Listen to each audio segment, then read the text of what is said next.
کوئی بات نہیں، بس میں اندر جا کر بچوں کو پڑھانے لگی اور عبید عمیر کو لے کر اندر اپنے کمرے میں چلا گیا۔ پتہ نہیں کیوں اس کو اپنے گھر میں آتا دیکھ کر اب میرا دل بچوں کی طرف متوجہ نہیں ہو رہا تھا۔ اتنی دیر میں کچن سے امی نے آواز لگائی اور میں چلی گئی۔ امی کے کہنے پر میں ان دونوں کے لیے چائے لے کر بھائی کے کمرے کی طرف دوڑی۔ میرا دل زور سے دھڑکنے لگا۔ میں اندر گئی۔ بھائی یہ لیں، امی نے آپ دونوں کے لیے چائے بھیجی ہے۔ بس یہ کہتے ہی اس کی نظر مجھ پر پڑی۔ عبید بولا چڑیل، تو میں نے منہ بنا لیا۔ عبید مجھے چھیڑتا ہوا عمیر سے میرا تعارف کروانے لگا کہ یہ میری بڑی زیادہ نہیں، بس 2 سال بڑی اور اکلوتی بہن ہے اور میری سب سے اچھی دوست۔ عمیر ہنس پڑا اور میں بھی مسکرانے لگی۔ اب ایسے ہی ہنسی خوشی دن گزرتے گئے اور عمیر عبید کی دوستی بڑھتی گئی۔ ہمارے گھر میں عمیر کا آنا جانا لگا رہتا اور ساتھ ساتھ مجھ سے بھی چھیڑ چھاڑ، اور میری دوستی بھی ان لوگوں کے ساتھ برقرار رہی۔ ہم تینوں خوب مزے کرتے، کھاتے پیتے، مووی دیکھتے وغیرہ وغیرہ۔ لیکن مجھے اب یہ احساس ہونے لگا کہ میں عمیر کو پسند کرنے لگی ہوں۔ وہ اپنے ماں باپ کا اکلوتا بیٹا تھا۔ میرا دل ہر وقت اس کے انتظار میں رہتا۔ وہ جب بھی گھر آتا مجھے عجیب سی خوشی محسوس ہونے لگتی، اور جب کبھی وہ ہمارے گھر نہیں آتا میرا دل بے چین ہو جاتا اور میں منہ بنائے بیٹھی رہتی۔ لیکن میں نے یہ بات ہمیشہ اپنے دل میں دبائے رکھی، کسی کو اس کی بھنک تک نہیں ہونے دی کہ گھر والے مجھے غلط سمجھیں گے کہ اپنے بھائی کو دوست کو ہی میں اپنا دل دے بیٹھی۔ اور عمیر، اس کے بارے میں تو میں کچھ زیادہ جانتی بھی نہیں تھی۔ میں ایک عجیب کشمکش میں زندگی گزار رہی تھی کہ کیا وہ بھی مجھے پسند کرتا ہوگا۔ رات بھر میں یہ سب کچھ سوچتی رہتی اور دن بھر اسی الجھن میں گزر جاتا۔ ایک روز ہم گھر والوں پر ایسی قیامت ٹوٹ پڑی کہ ہم سب کی خوشیاں کب ہم سے روٹ جائیں گی ہمیں خبر بھی نہ تھی۔ آج ابو کو کافی دیر ہو گئی تھی، وہ گھر نہیں آئے تھے، ان کا فون بھی نہیں لگ رہا تھا۔ ہم سب گھر میں پریشان بیٹھے ہوئے تھے۔ اچانک دروازے پر کسی نے دستک دی۔ عبید نے دروازہ کھولا تو عمیر باہر کھڑا رو رہا تھا اور عبید کو ساری تفصیل بتانے لگا کہ میں راستے سے گزر رہا تھا، میں نے دیکھا ایک ایکسیڈنٹ ہو گیا تھا۔ میں نے مدد کے لیے جب آگے جا کر دیکھا تو انکل، اس کا بس اتنا کہنا تھا۔ ایمبولینس کی آوازیں ہمارے کانوں میں گونجنے لگی۔ میں اور امی دروازے کی طرف دوڑے۔ امی کے منہ سے فوراً نکلا اللہ خیر کرے۔ بس ہم دروازے تک ہی پہنچے تھے کہ میری آنکھیں پھٹی کی پھٹی رہ گئیں کہ یہ تو ابو ابو میں رونے لگی۔ امی کو انتہائی صدمہ ہوا۔ امی بے ہوش ہو کر وہیں گر گئیں۔ ابو کا ایکسیڈنٹ ہو گیا تھا اور ابو فوت ہو گئے تھے۔ جیسے تیسے میں نے امی کو سنبھالا اور اندر لے گئی۔ عمیر نے عبید کو سنبھالنے کے لیے گلے سے لگا لیا۔ عبید بھی چیخ چیخ کر رونے لگا۔ میں روتے ہوئے بول رہی تھی، یا اللہ یہ کیا ہو گیا، ہمارے ابو کیوں ہمیں چھوڑ کر چلے گئے، امی کو ہم کیسے سنبھالیں گے، یہ سب کیسے ہو گیا۔ محلے کے تمام لوگ ہمارے گھر جمع ہو گئے۔ ابو کی تدفین ہوئی اگلے روز ابو کا سوئم تھا۔ امی تو بالکل صدمے میں چپ چاپ بیٹھی تھی، نہ رو رہی تھی نہ کچھ بول رہی تھی۔ امی کو دیکھ دیکھ کے میں بھی ہوش کھونے لگی۔ جیسے تیسے امی اور مجھے دیکھ کر عبید نے خود کو سنبھالا اور ہمت کر کے سارے کام سر انجام دیے۔ ان افسردہ لمحات میں سب سے زیادہ عمیر نے ہمارا ساتھ دیا۔ وہ عبید کے ساتھ ساتھ رہا۔ دن گزرتے رہے، امی کی حالت اب بھی ویسے ہی تھی۔ میں اور عبید ان کو دیکھ کر بہت پریشان ہو جاتے۔ یوں لگتا ہمارے گھر میں تو جیسے ویرانی سی چھا گئی۔ ابو کے جانے کے بعد سب کچھ بدل چکا تھا۔ میں گھر کے سارے کام دیکھ لیتی اور ساتھ ساتھ امی کی خدمت کرتی۔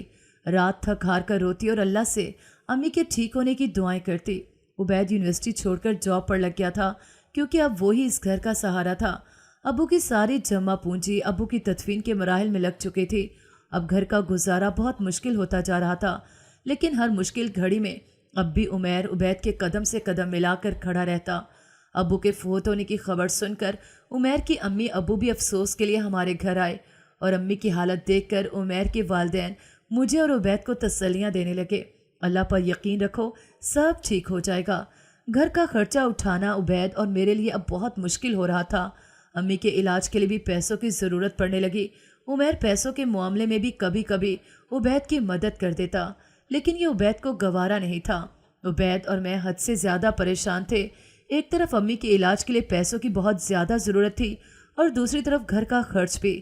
ابو کے جانے کے بعد عبید نے پڑھائی چھوڑ کر چھوٹی موٹی نوکری کر لی تھی اور میں بھی تھوڑا بہت ٹیوشن پڑھا کر کما لیتی تھی۔ ہمارے گھر کی تو خوشیاں جیسے چھن سی گئی تھیں۔ امی کی طبیعت، ان کی خدمت اور گھر کے کام میں اتنا زیادہ الجھ کر رہ گئی تھی کہ عمیر کی میرے دل میں یک طرفہ محبت